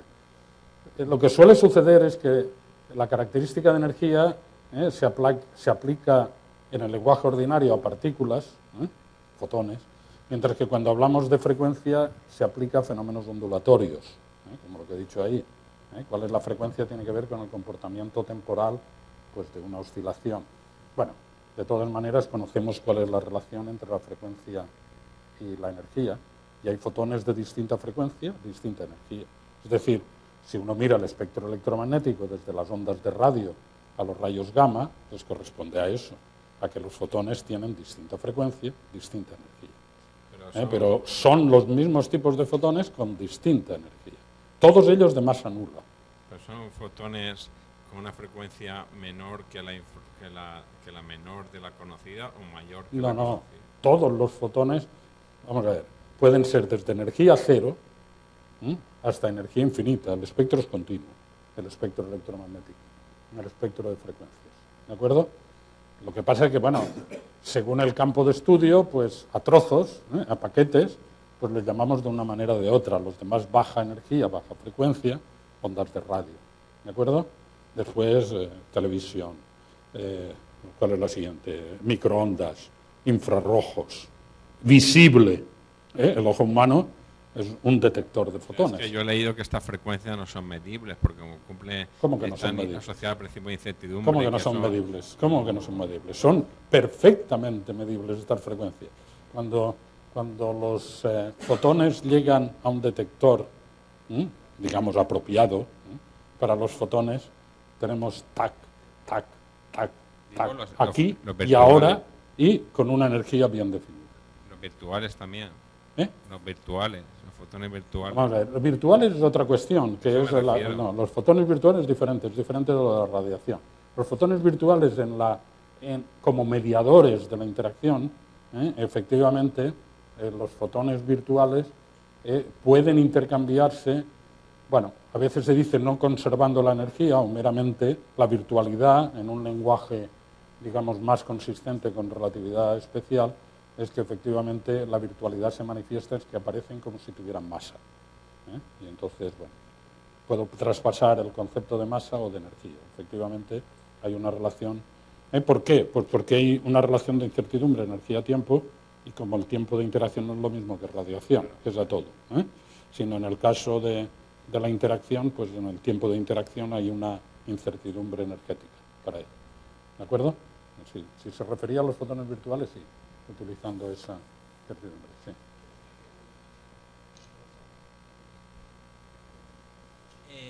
Yo lo que quería preguntar era sobre la antimateria. ¿Cómo se ha conseguido crear, ya que se pueden hacer ya que pueden darse antipartículas, pero crear antimateria, un antihelio es mucho más complicado. Y aparte las dimensiones del positrón y el antiprotón sí, varía mucho. ¿Cómo se ha conseguido? Bueno, vamos a ver. Efectivamente, desde los años 30 del siglo XX, sabemos que hay, efectivamente, primero se descubrió el antiprotón, más o menos al mismo tiempo que el neutrón el primero. Después hemos sabido que hay también antineutrón. El antineutrón uno va a decir, bueno, pues si es neutro, pero es neutro constituido por quarks cargados. El neutrón tiene una carga que no corresponde a carga eléctrica, pero sí que tiene una carga. Por ejemplo, eso es lo que no sabemos para neutrinos. Con lo cual, el neutrón, decimos, es un barión como lo es el protón, e igual que existe el antiprotón, existe un antineutrón. ¿De acuerdo? Aunque la carga eléctrica global como el átomo también es neutro, pero sin embargo está constituido por elementos que son cargados, que están ahí.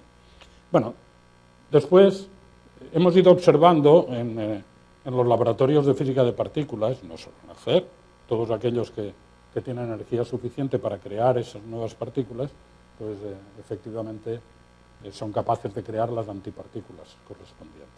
Es decir, de todos los elementos de la tabla periódica, esos quarks, U, D, C, S, etcétera, hemos ido conociendo sus antipartículas de todos ellos a lo largo del desarrollo de la física de partículas elementales. También el positrón, también los antineutrinos.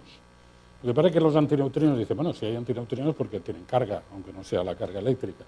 Sí, pero lo que llamamos antineutrinos no sabemos realmente si son por ser el opuesto de una carga o por otra propiedad que tiene que ver con una de las simetrías, paridad. El neutrino y antineutrino resulta que unos son como la mano derecha e izquierda, son quirales. Son quirales, quiralidad. También es un nombre griego, que la quiralidad tenía que ver con el comportamiento pues de esto que estoy haciendo, del sacacorchos en sentidos opuestos, como tenemos ahí, en la quiralidad. Es decir, el nombre de neutrinos y antineutrinos puede ser confuso, porque si efectivamente no sabemos si son partículas de medio grado. Pero todos los demás, las antipartículas, han sido conocidas. Como usted dice muy bien, lo que no se había conseguido hasta los años recientes es crear estructuras agregadas de esas antipartículas, agregadas, en el mismo sentido pues que los físicos atómicos, moleculares, de estado sólido, es decir, del átomo hacia nosotros, pues efectivamente son capaces de estudiar en la materia ordinaria. Bueno, efectivamente eso es muy difícil. La primera razón es evidente.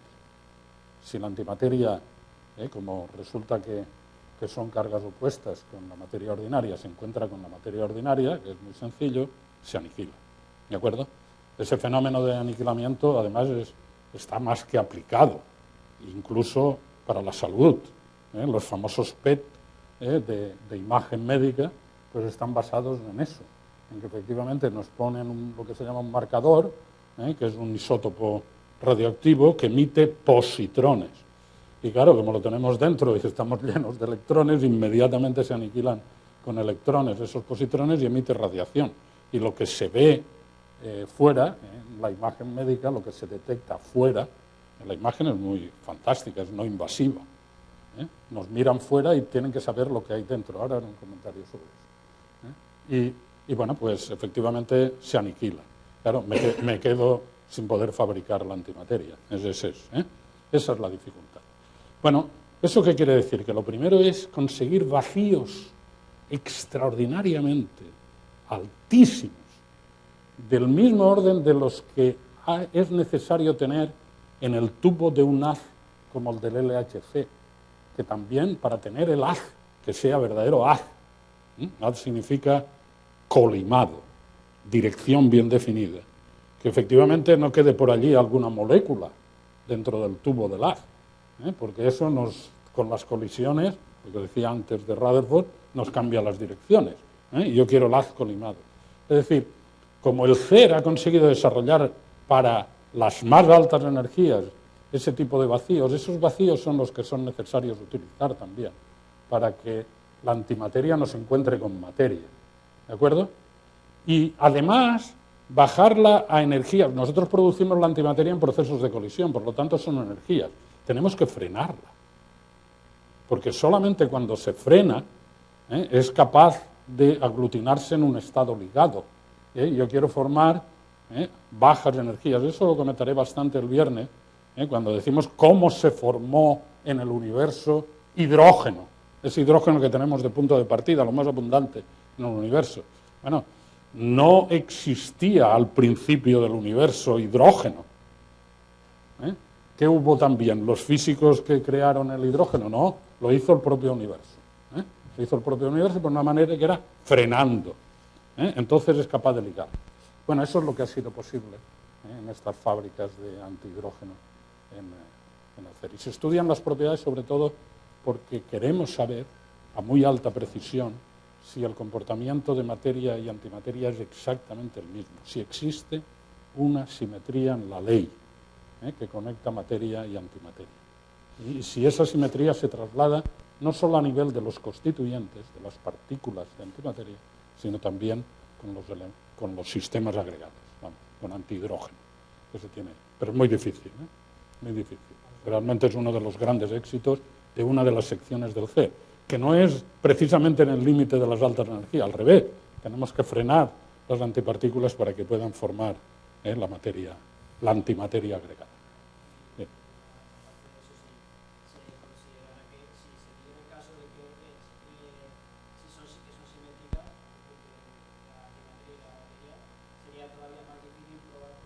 Porque el universo actual... Muy bien, sí señor, lo ha entendido usted.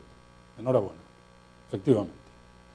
Porque si el universo fue capaz de crear hidrógeno en sus propiedades, ¿qué es lo que sucedió mucho antes de que creara hidrógeno para que esencialmente desapareciera la antimateria en aquella sopa primitiva?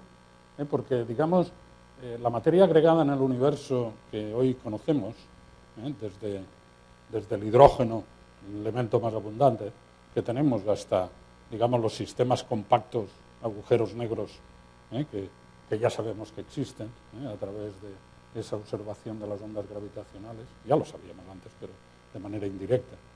Ahora de manera directa, como fuente de esas ondas gravitacionales. Pues, ¿por qué mucho antes de todo eso el universo fue capaz de eliminar digamos, la antimateria, cuando aún no era materia agregada? ¿De acuerdo? En el universo nunca ha habido antihidrógeno.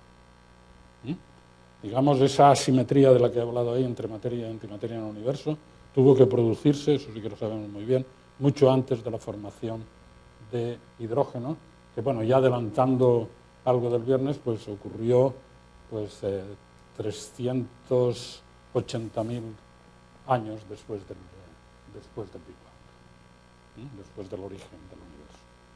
Venga, más preguntas. Bueno, también vale de filosofía, y no solamente sobre contenido de física. La frase esa de sobresale la materia oscura, sobresale quiere decir predomina. O sea, no, predomina es demasiado fuerte, domina. Lo que pasa es que he puesto sobresale escrito ahí, porque normalmente, como no tiene carga la materia oscura, y solo es efecto gravitacional, está en el halo de los objetos masivos. Se acumula la materia oscura, eso lo sabemos, por gravitación. Aparte del porcentaje parece que es mayor que... Es algo mayor, pero no demasiado mayor, al menos en el momento actual de la evolución del universo. Digamos, ya el viernes saldrán los números. 5% de materia visible, 30% típicamente, digamos, factores 5 o 6 para la materia oscura. Es decir, domina, pero no extraordinariamente. ¿Y la energía pero eso depende de la historia del tiempo, de la historia... ¿De la energía oscura podéis decir algo? La materia oscura puede... Energía oscura. Energía oscura es otro aspecto diferente del de materia oscura.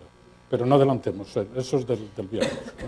Saldrá la quinta esencia de Aristóteles, de si hay algo distinto en el cielo de lo que tenemos en la Tierra. Bueno, pues eso saldrá el viernes, la energía oscura, sí.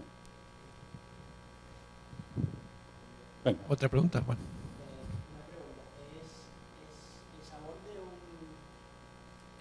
El sabor de un neutrino es de lo que depende. Yo no he pronunciado la palabra sabor. Bueno, yo es que siempre he visto... No, perfecto. Perfecto, vamos a ver. ¿El sabor de un neutrino influye en lo difícil que sea? Antes de continuar, después me hace la pregunta, ya que has utilizado esa terminología que valga para todos. No he querido abusar de palabras del lenguaje ordinario que se aplican a las propiedades de las partículas elementales, pero que es solo, digamos, pues del buen humor de los físicos.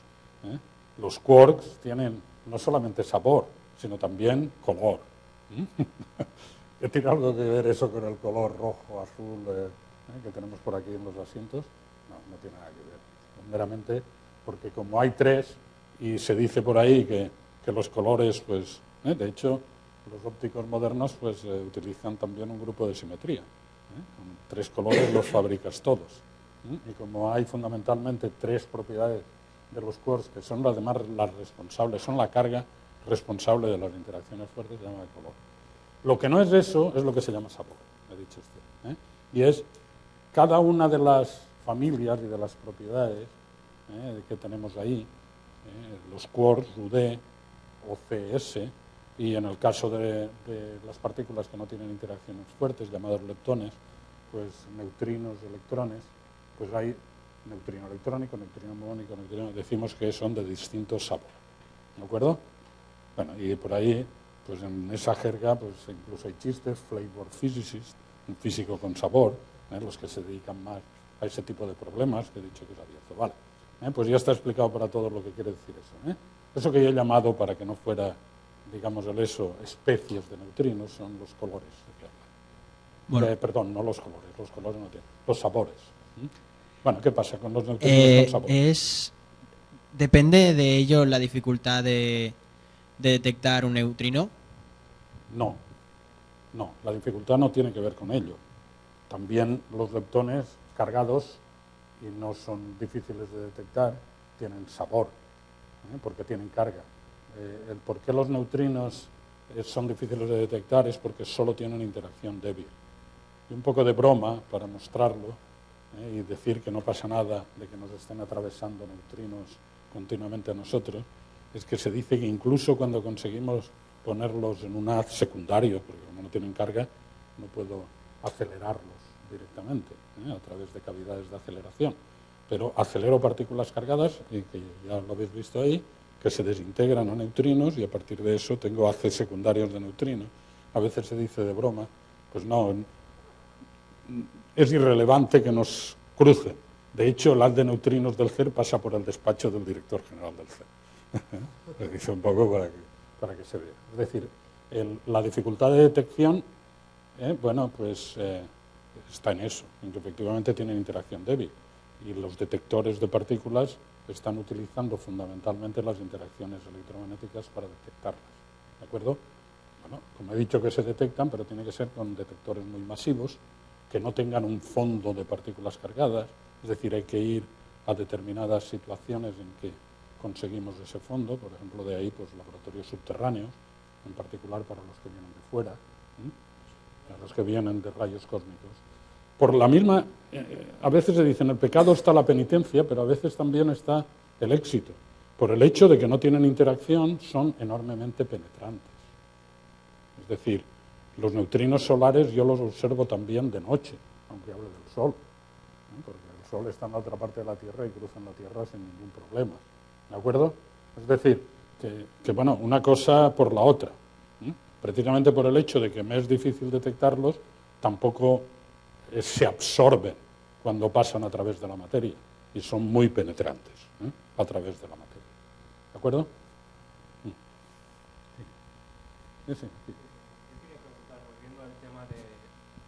Volviendo al tema de la simetría entre la materia y la antimateria, y de la sopa primigenia esta que se supone que originó el universo, estamos hablando de que en el caso de que la antimateria tuviese esa simetría con la materia, sería muy difícil explicar el por qué la materia predomina en nuestro universo, pero estamos asumiendo que existió la misma cantidad de materia que de antimateria. Sí.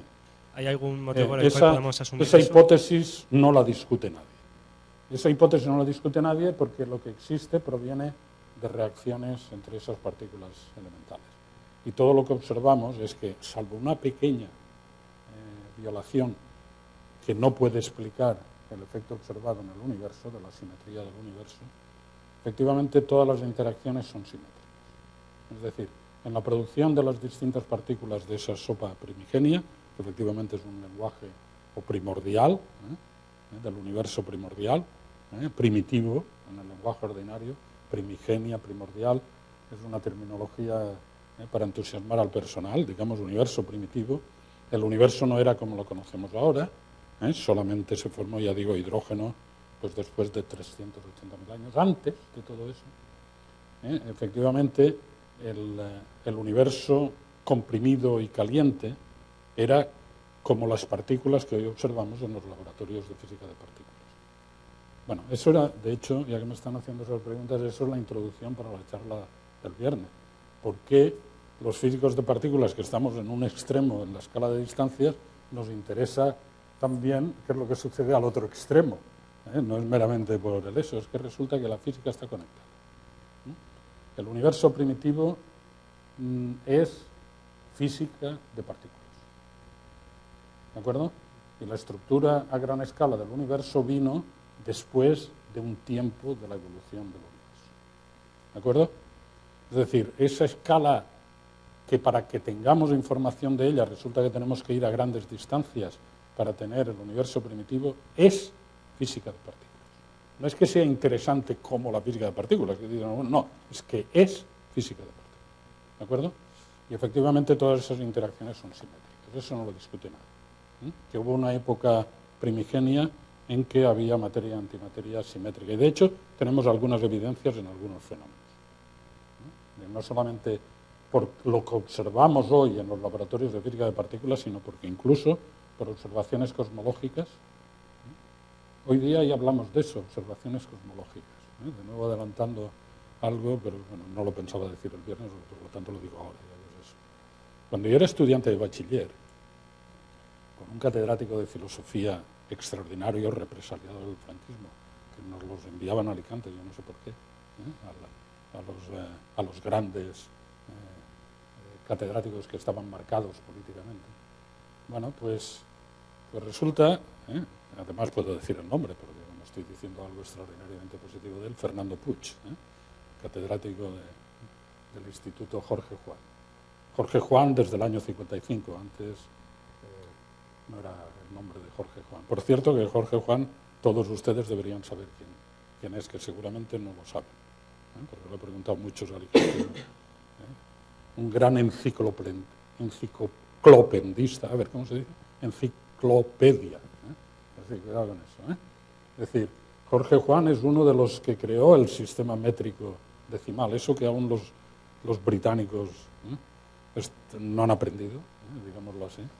Pues bueno, eso viene desde el siglo XVIII, con la famosa expedición de la medida del meridiano, por la enciclopedia francesa. ¿De acuerdo? Bueno, pues Jorge Juan estuvo en esa expedición de la medida del meridiano que creyó. Eso es lo que digo, que todavía no han aprendido lo que es el metro, en los británicos. Bueno, pues efectivamente, tal como estoy comentando, pues en esos estudios de filosofía la cosmología aparecía como una sección de la asignatura de filosofía. Soy mayor, pero no tanto. Eso quiere decir que la cosmología observacional como ciencia y no como prejuicio filosófico es muy reciente. ¿De acuerdo? Es decir, los grandes, hombre, empezó antes, pero empezó antes con algunos aspectos que aún en determinadas instancias eran discutibles. Hoy día nadie discute en los aspectos esos de lo que llamamos cosmología moderna, la cosmología observacional. ¿De acuerdo? Ya no es filosofía, ya no es prejuicio, ya no es, bueno, incluso se puede decir, a muchos formando parte de la religión. Entender el universo cómo surgió. Bueno, está claro, ¿no? Es eso lo que me estaba preguntando. Más de eso. Va, que tenemos aquí un debate muy interesante, va. Es un debate incluso. Sus preguntas, vale. Como has comentado, por la existencia de, bueno, la posible existencia de la simetría materia-antimateria, empezando por la sopa. Lo he comentado solo al final, no he hablado de ello. Eso tendría que ver con esa sección de que no he hablado, que es de simetrías. De la que no he hablado, precisamente. Simetría de las leyes. Como has comentado lo de la sopa primigenia, que aún no se sabe por qué se eligió, entre comillas, se seleccionó la materia de la antimateria, suponiendo que hay otro antiuniverso al nuestro donde se seleccionara la antimateria y no la materia, llegaríamos a un punto de que habría alguien como yo que estaría plantando la misma pregunta siendo siendo el anti-yo. Planteando la pregunta complementaria. Digamos. Entonces, cuando aquí creamos antimateria, suponemos que en ese universo se crearía materia. Entonces, ¿habría alguna forma de poder conectar ambos universos? De todas universos? maneras, esto ya no es discusión científica. Esto es ciencia ficción. No digo que no hablemos, puede ser extraordinariamente interesante y nos lo pasamos muy divertido. Y todo es válido. Si nos lo pasamos divertido, fantástico. Pero eso ya no es ciencia. ¿De acuerdo? Eso es ciencia ficción. Venga, continúe. Sí. Suponiendo que en el antiuniverso se está creando materia, ¿habría algún nexo en común donde pudiéramos convertirnos en antimateria? Esto es un problema que en otros sentidos es de algunos físicos teóricos, de los que yo soy físico teórico, pero de los que yo llamo de teoría teórica, que efectivamente son ya especuladores, completamente especuladores, es lo que yo digo, casi ciencia ficción, que va por ahí, que lo habrán leído, que es el multiverso, en vez de universo, el multiverso. Bueno, normalmente lo que uno diría, utilizando los principios de causalidad relativista, es que si hay un multiverso, es decir, universos distintos, no podemos conectar. ¿De acuerdo? Y no podemos conectar porque la separación, y eso está bien claro, incluso del universo actual, lo diré el viernes, solo podemos observar eso que se llama el universo observable o visible, en sentido, pero no visible por el ojo, sino en general visible en el sentido de observable. Y es debido a que las señales que transmiten la información tienen una velocidad finita. Es decir, hay regiones del universo, hoy día además, con la evidencia que ya empieza a ver sobre ese fenómeno primitivo de la inflación en el universo, de una aceleración muy rápida, de una expansión muy rápida, pues efectivamente han quedado zonas del universo nuestro. No es que yo crea que hay otros, pero bueno, ya que ha salido el tema de ciencia ficción, pero incluso del universo nuestro, que están desconectadas causalmente, al menos de nosotros. Lo que pasa es que esa conexión causal sí que depende. Es que estamos hablando de muchas cosas que son de la charla del viernes. Veremos allí que el universo como tal no tiene un centro, pero claro, si observamos los humanos en un sitio determinado, localizado en el eso, lo que está desconectado en el universo nuestro es de nosotros. Si hubiera otros observadores en zonas muy lejanas del universo nuestro, pues esos sí que estarían conectados con zonas que nosotros no lo estamos. Pero bueno, hablando de la posibilidad de otros universos, que algunos hablan de ello, pues nos gusta eso, de que sea completamente, no sea, ahí ya no es ciencia de ninguna de las maneras, porque si no puedo obtener información, pues automáticamente es especulación. ¿Vale? Y parece que no podría haberla. No podría haberla, por eso es lo que digo, porque en la jerga de la física relativista se dice que las separaciones espacio-tiempo entre esos dos eventos pues es de tipo espacial.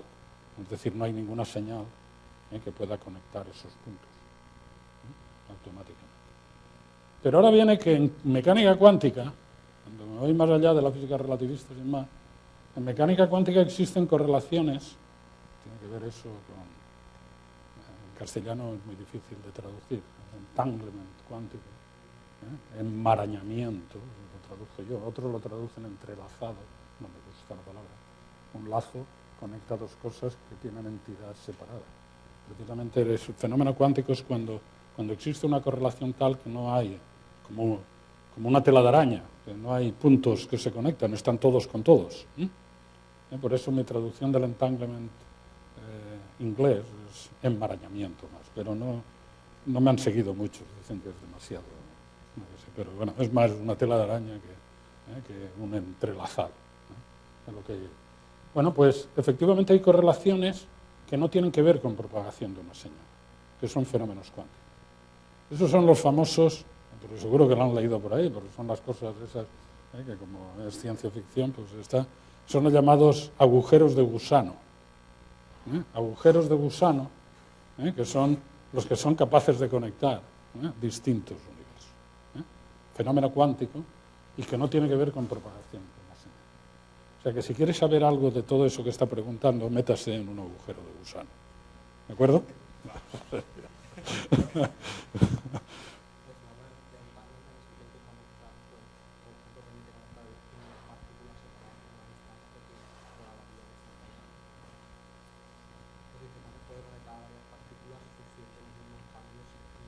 Vamos a ver, normalmente la situación esa de separación de tipo espacial que yo estoy diciendo ahí se produce cuando efectivamente tenemos fenómenos que tienen lugar con velocidades superiores a la velocidad de la luz, partiendo de nosotros. Eso no ocurre con partículas, pero las partículas son propagadoras de una señal.